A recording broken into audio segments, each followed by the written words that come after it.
Bonjour, nous sommes chez Serious Factory avec William Pérez, son dirigeant. Bonjour Yvan. Bonjour William. William, dis-nous, qu'est-ce que Serious Factory ? Serious Factory, c'est une entreprise qui évolue dans le domaine qu'on appelle du digital learning, donc c'est la formation à distance ou en utilisant les outils numériques. Et avec une particularité qui est que nous sommes spécialisés dans l'acquisition de compétences et le travail sur l'acquisition des compétences. Parce qu'on a identifié que sur le marché, il y a quelques années déjà, avant qu'on démarre cette activité-là, que finalement il y avait essentiellement des solutions pour acquérir de la connaissance, ce qu'on appelle l'information descendante, sauf qu'en termes de compétences, on apprend en faisant. Et donc en faisant, c'est soit dans la vraie vie, dans les vraies situations qu'on vivra, soit grâce au virtuel, d'être immergé dans un espace, dans un univers qui se rapproche de celui qu'on aura tous les jours. Et c'est ce qu'on appelle l'immersive learning.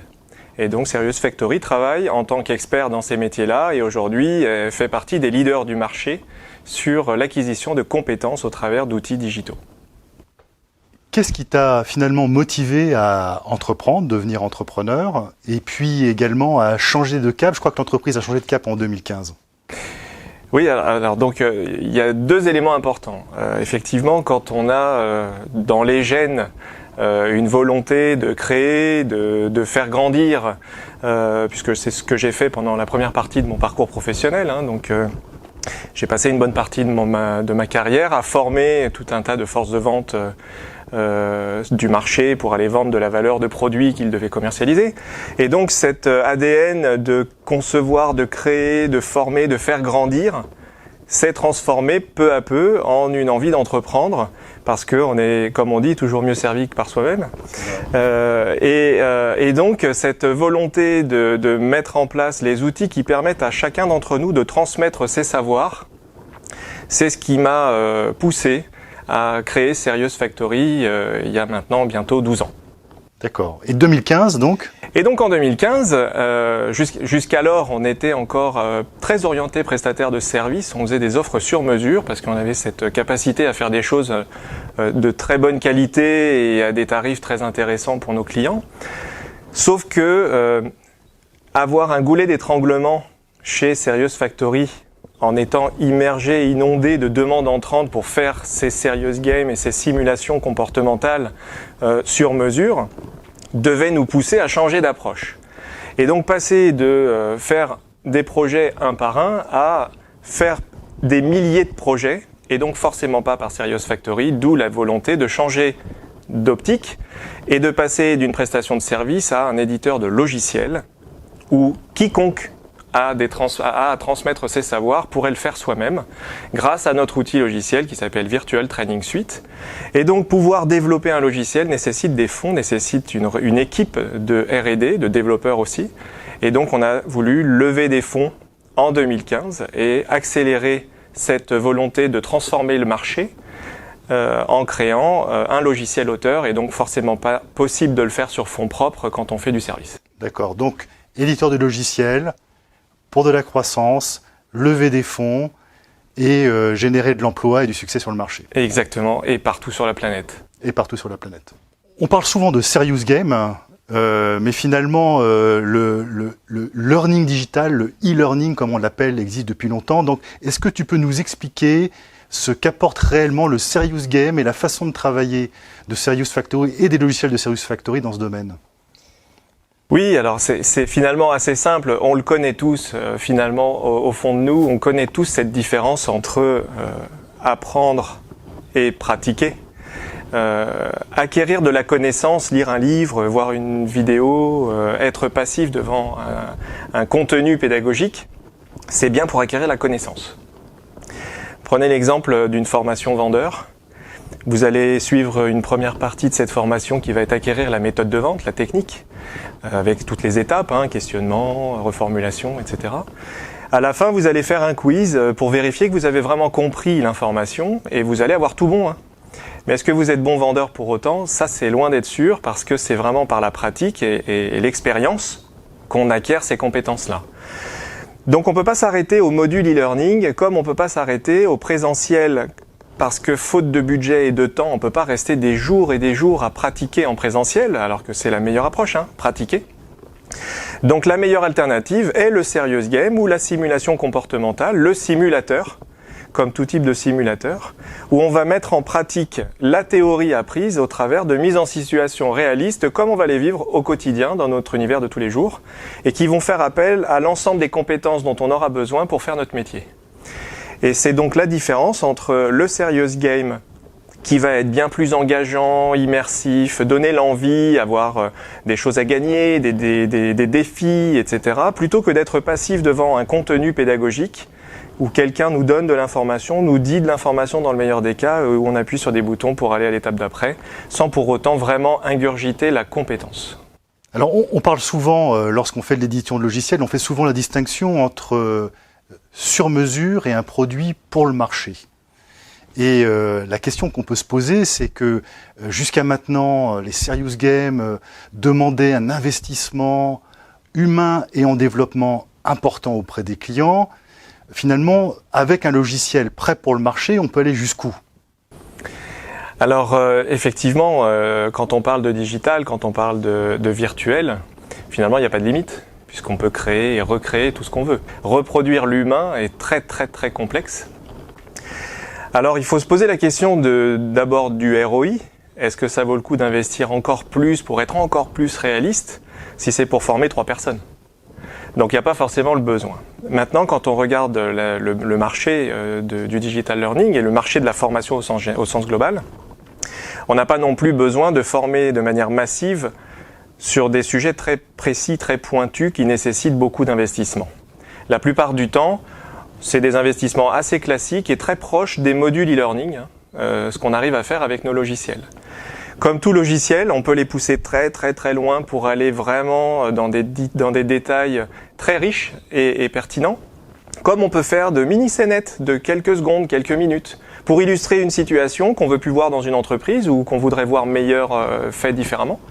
Et donc on peut à la fois avec notre solution logicielle Virtual Training Suite faire des contenus pédagogiques très courts pour du rapid learning sur du mobile, comme des très gros serious games, voire ce qu'on appelle du business game, avec un vrai enjeu économique et qui va être lié au ROI qu'on veut avoir en fonction du nombre de personnes qu'on veut former, à quelle échéance et avec quel niveau de précision sur le niveau de détail des scénarios en question. Si je prends un grand client, c'est finalement jusqu'à combien de personnes qui peuvent être intéressées et touchées par vos applications de simulation et d'entraînement ? Alors ce qui est bien avec le virtuel, c'est que qu'on forme une personne ou 1 milliard de personnes, c'est le même budget pour la conception du contenu. Comparativement à aller délivrer la formation à ce milliard de personnes en y allant un par un ou par petits groupes. Donc il n'y a pas de limite finalement. La limite, ça va plus être sur la vitesse à laquelle on veut déployer sur l'ensemble de ce personnel, et sur la quantité d'informations qu'on veut récolter, de statistiques d'usage, pour contrôler que les gens ont bien acquis la compétence. Et donc, en fonction de ces retours-là, faire des mises à jour sur l'information ou sur la partie la partie de formation qui manque aux apprenants. Et c'est donc plus l'analyse de ces retours d'usage et donc de cette acquisition de compétences qui va prendre plus de temps plutôt que de le délivrer finalement. Pour concevoir le contenu, aujourd'hui, comparativement à il y a 4-5 ans, une personne suffirait. Avec un outil bien conçu il n'y a pas besoin d'être développeur, il n'y a pas besoin d'être infographiste pour aller créer un serious game aujourd'hui, quand il y a 5 ans, il fallait 10 technos différentes, 10 profils de concepteurs différents, entre le concepteur, le chef de projet, le graphiste, l'animateur, l'hébergeur, le déploiement, etc. Donc c'est vraiment, ça prenait beaucoup de monde. Et donc aujourd'hui, très rapidement, on peut déployer, concevoir, déployer, remonter les informations statistiques sur un nombre illimité d'utilisateurs finaux, et quand on le souhaite. Et ça, c'est très important. Donc, on en a parlé rapidement. L'entreprise Serious Factory a levé 2 fois de l'argent auprès d'investisseurs financiers. Et en quoi ces 2 moments, ces 2 jalons, ces 2 levées de fonds ont été des moments charnières pour l'entreprise ? Alors, j'en parlais tout à l'heure. Il y a une grosse différence entre faire des prestations de services qui vont être limitées par les bras de l'entreprise qui vont pouvoir faire ce contenu, à moins de passer sur un modèle de sous-traitance, évidemment, et démultiplier le nombre d'utilisateurs et le nombre surtout de contenus générés par ces usages-là.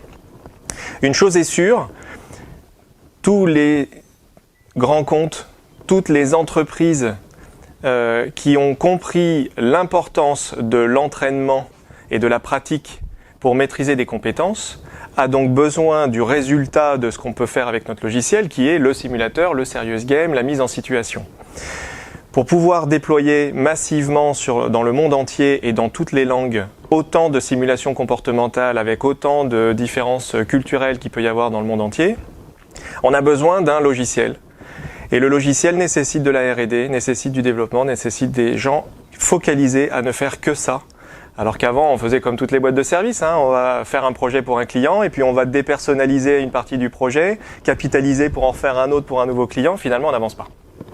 Première levée de fonds, on a embauché 10 personnes, l'équipe de développement du logiciel. Un an après, on est sur le marché, la première release du logiciel, gros engouement sur le marché, un an après les premiers renouvelles, et là on s'est dit qu'est-ce qu'on fait ? Le marché a besoin de ça, a compris l'intérêt de cette solution, on avait validé le concept, on va accélérer. Deuxième tour, pour accélérer, donc vente, marketing, passer de 20 personnes à 40 personnes. Et donc ça nécessite effectivement des fonds. Donc première grosse charnière, levée de fonds, pivot, passer d'une boîte de service à une boîte éditeur de logiciels plus service. Deuxième pivot 2018, deuxième levée de fonds, pour là cette fois accélérer et replicable et scalable. Voilà. Donc effectivement, 2 jalons clés, transformation, accélération. Exactement. Alors, Cap Décisif, nous avons été parmi les investisseurs des 2 jalons de levée de fonds. Finalement, est-ce que tu peux parler un petit peu de ton expérience avec nous ? Très bonne expérience d'abord, puisque Cap Décisif fait partie, une personne de Cap Décisif fait partie des membres du board de suivi de stratégie de notre entreprise et nous aide, nous accompagne au quotidien pour prendre des bonnes décisions. On se voit assez régulièrement, tous les 2 mois, on se voit pour faire un point sur l'entreprise et de quelle manière on peut évoluer ensemble. Et les conseils sont très précieux. Parce qu'on n'est pas la seule entreprise dans laquelle Cap Décisif a investi, donc les business models, il y en a plein, des idées de développement, il y en a plein, il y a plein de boîtes qui se plantent, c'est aussi des bonnes pratiques pour nous, pour pas se planter aussi, donc tous les bons conseils sont toujours bons à prendre, pour peu qu'on les écoute, pour peu qu'on échange ensemble évidemment, et c'est un peu la philosophie de Serious Factory et de Cap Décisif, dans les rendez-vous qu'on fait ensemble de réflexion stratégique et qui font que cette synergie est forte et appréciée et je pense de part et d'autre. Donc c'est ce qui permet d'évoluer rapidement et de la bonne manière. Alors bien sûr, une entreprise, c'est pas uniquement un instant, c'est également un futur. Donc une vision probablement à long terme, mais également une vision à moyen terme. Et qu'est-ce que tu peux nous dire de ta vision à long terme et moyen terme ? Alors la vision de Serious Factory, c'est très intéressant parce que c'est presque une vision sociétale, on va dire. Aujourd'hui, on part du principe que chacun d'entre nous a un vécu, un passé, des expériences et en tout cas des savoirs et des savoir-faire et savoir-être à transmettre. Quand on prend un peu de recul par rapport aux grandes entreprises, c'est souvent un peu les mêmes qui sont formés. C'est ceux qui sont dans le management, ceux qui ont des responsabilités, parce qu'il y a moins de monde à former et que c'est plus facile de former tout le monde dans ces cas-là que l'ensemble de l'entreprise. Et finalement, c'est au bout du compte ceux qui ont le moins besoin de formation, parce que ceux qui sont à ces postes-là ont un meilleur parcours déjà à la base.